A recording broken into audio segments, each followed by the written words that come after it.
You got to be pretty fired up about this guy right now. His name is Caleb Williams. Show 18 some love by hitting that like button on today's show. My name is Harrison Graham. We got a little Overreaction Monday coming up here on Chicago Bears Now.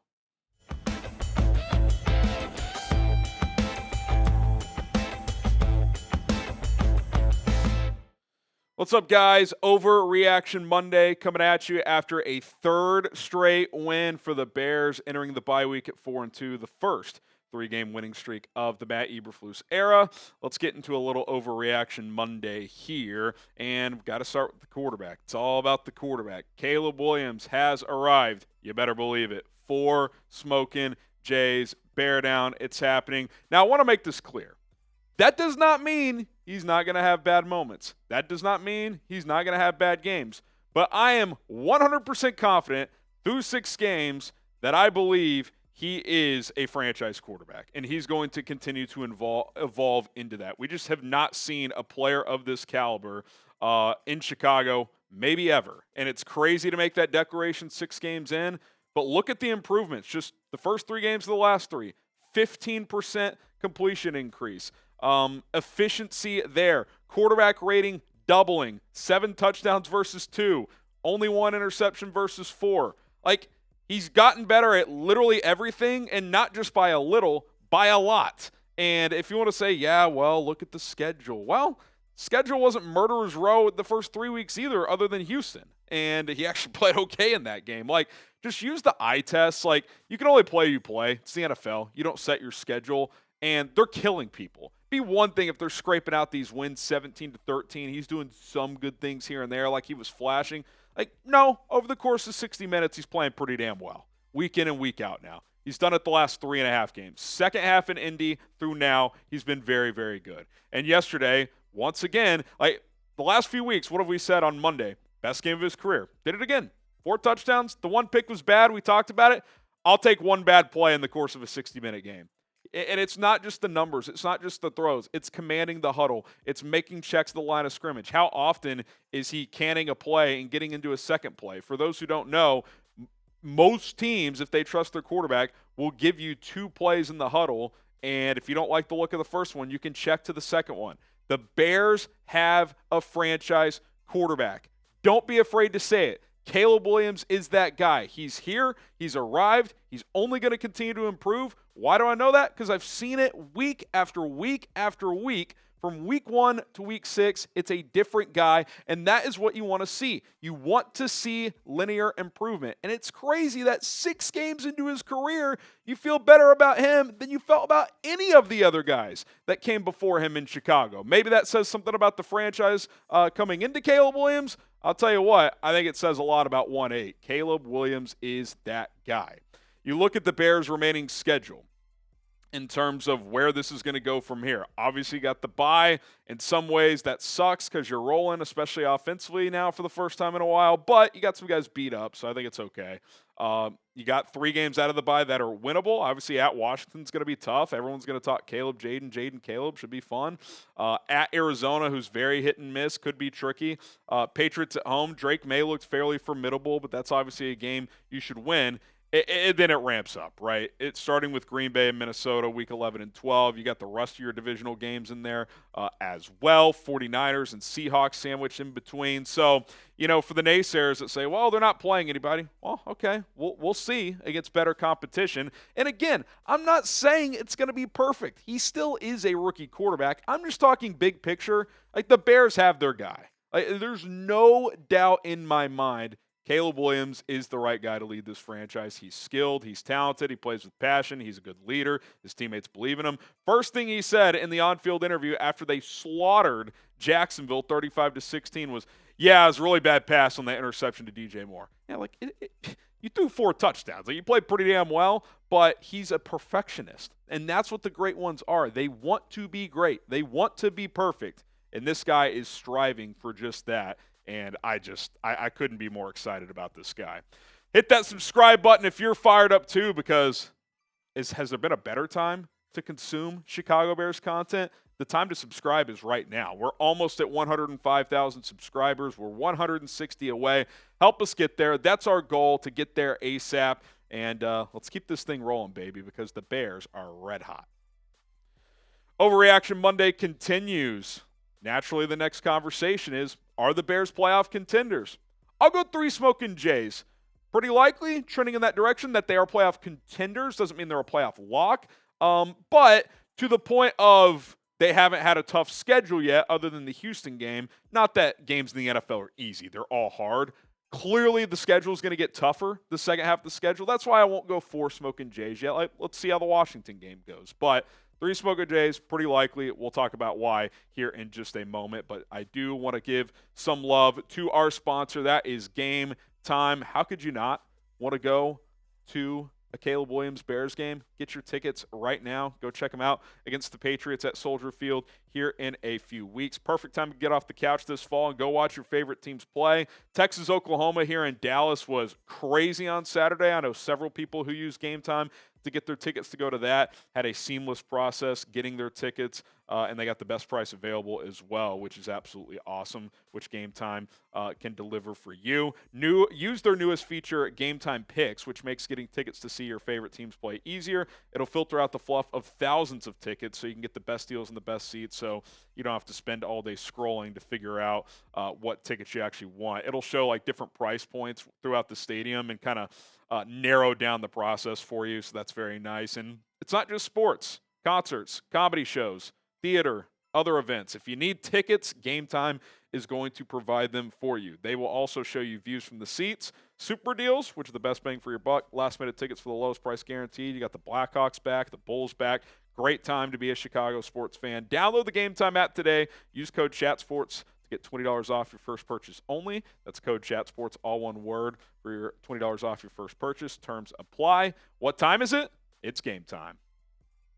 All right, I wanted to get to this note from Jacob Infante in terms of playoff discussion. He said, according to the NFL operations website, NFL teams who start at 4-2 historically have a 67% chance to make the playoffs. This is in the new playoff format, 7 NFC playoff teams, 7 AFC, etc.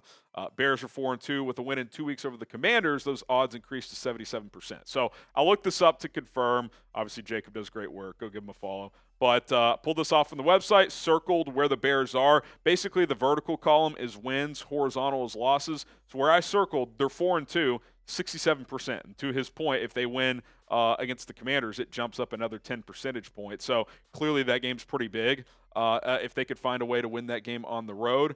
And now you look at this and you're like, it's a real discussion that the Bears could become a playoff team. Like, it's actually a possibility. You know, coming into the year, we thought they could be. I believed in this team. They started 1-2. You're like, this could be a little sluggish the first couple of months. Clearly, that has flipped pretty quickly. Yes, I get the schedule. Like, people in my DMs and non-Bears fans, the schedule, I get it. But you're blowing people out. I think that's pretty significant as well.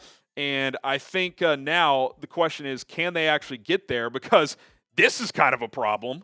I tweeted some fun nuggets. I shouldn't say fun for the Bears because they're in such a onslaught of a division, but you're off to a historic pace in this division. Think about this. The Bears are 4-2 plus 47, I believe, in point differential. They're last in their division. I mean, it's just crazy how tough this division is. All 4 teams are 4-2 or better. All 4 teams are plus 40 in point differential or better. It's a 17-5 combined record, really 16-4 because the Vikings beat the Packers head-to-head. It's the best division, and it's really not close. And so, yeah, it's going to be tough to navigate this. Like right now, if you told me, hey, you could sign up for 3-3 in the divisional games, I would sign that check right now because that gets you to what, 7-5? Then you just got to win 3 of your 5 other games. Like, I'm in.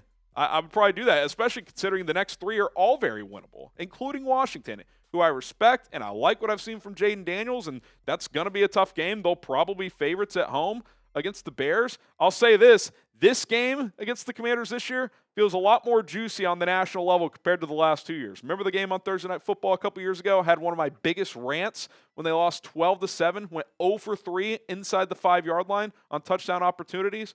Last year, the Bears blew out the Commanders. Washington was dead. This year, feels like a pretty big matchup. At the Cardinals, winnable game. Drake May and the Patriots at home, very winnable game. This stretch is pivotal. You're 4-2 right now. You got to be at least 6-3 before the gauntlet of 8 games starts because I said it a few weeks ago. I'll say it here. Those final 8 weeks, if you went 4-4, that's probably a success because all 8 of those games will be difficult. All 6 divisional ones, the one at San Francisco is clearly going to be tough. And even Seattle coming to your place the day after Christmas, I know they've hit the skids a little bit. They're still very capable. Like, they're well coached. Geno can get hot. That is not some just you show up and win that game. So I think you got to win at least 2 out of the next 3. Split the 2 roadies, beat the Patriots, and then go let it rip the final 2 months. And if you do that, if you get to 10-7 and you miss the playoffs because the division and conference is just too crazy this year, so be it. But if Caleb Williams keeps playing like this, and if the defense keeps playing like this, 12 straight games where they've given up 21 points or less, you're going to be in a lot of games if you do that. And if the offense keeps doing its part, this team can be dangerous. So, will the Bears make the playoffs? Type Y for yes, or you can type in for no. I feel good about them. I can't go 4 smoking Jays right now, but I like them at 3 at being at least a playoff contender. I like their chances. NFC's tough, though, especially the division. All right, Aiden Hutchinson. We got to work this in. It's divisional news. Is this a major deal? Clearly it is. I mean, 4 smoking Jays. Bear down. It's a big deal. And first off, thoughts are with Aiden, the Lions. I know they're a rival, but you never want to see that. High character guy, plays the right way. Batteries never run out. I mean, I watched the slow-mo replay. I wish I wouldn't have. You could see his legs snap. I mean, it's just brutal to watch. And he had to have emergency surgery. Now, the good news is, Ian Rappaport tweeted this out, that all things considered, good news, he should be ready for 2025. Sounds like a full recovery, but that situation seemed pretty dire on the field. It was like a 30-minute deal. They had to air cast it. They probably had to pop a bone back in place. Who knows what went on down there? And clearly the medical staff and the doctors in Dallas, whoever took care of him, did a good job. So kudos to those people. But in terms of football in the short term, clearly Detroit doesn't just have making the playoff aspirations anymore. Like that was last year, and they exceeded that. They have Super Bowl aspirations. And for the Bears, who's trying to chase down the Lions, this is a massive loss for Detroit. You could argue he is their pound-for-pound best overall player on that team, and that team is loaded. And let's be honest, their defense is pretty hit and miss, secondary spotty, and without him, their edge group is just kind of average. I got to think that Aiden Hutchinson going out is not ringing alarm bells in Detroit, but they're probably going to play a week or 2, see how the defense plays without him, and then assuming it doesn't go great, especially from a pass rushing standpoint, they're probably going to have to make a move. Because just navigating this division, I mean, they just killed Dallas yesterday. But eventually you're going to run into a team, especially in a playoff game or down the stretch, that can slow you down a bit, like the Bears. Bears defensively should give Detroit some trouble. They're going to have to hold their own on defense, and without Hutchinson, that is a major, major loss. So I got to think Detroit's making a move. I listened to John Middlecoff on the volume. He threw this out to Cowherd last night. If the Raiders were willing to trade Max Crosby for 2 firsts, do you just do that if you're Detroit? I mean, that's kind of just a plug and play, right? Aiden Hutchinson out, Crosby in. They're very similar as players. I would hate to see that as a Bears fan, obviously, but Detroit's not. They've gone all in. They've paid their guys. They're trying to win right now, and I don't know if their defense is good enough without Aiden Hutchinson. So I don't think they could just kind of roll with what they got and expect to make a deep, deep run. Their offense is going to carry them a lot, but that defense can be exposed. And without Hutch rushing the passer, he's leading the NFL in sacks through 5 weeks. That is a massive loss, and it's major NFC North news that could have ramifications for how this division plays out. Who do you guys think wins the NFC North? Type CHI for the Bears, FGB for the Packers, DET for the Lions, or MIN for the Vikings. Before Hutch went out, probably would have still gone Detroit. Now, it feels kind of wide open. Feels like a 4-team division still, which through 6 weeks is pretty rare in the NFL. All right, that's going to do it for Chicago Bears Now. My name is Harrison Graham. Thank you guys so much for tuning in. Hit that sub button. We will be back live this afternoon, 4 o'clock Central Time, so turn on those noties, and we will see you then. Bear down.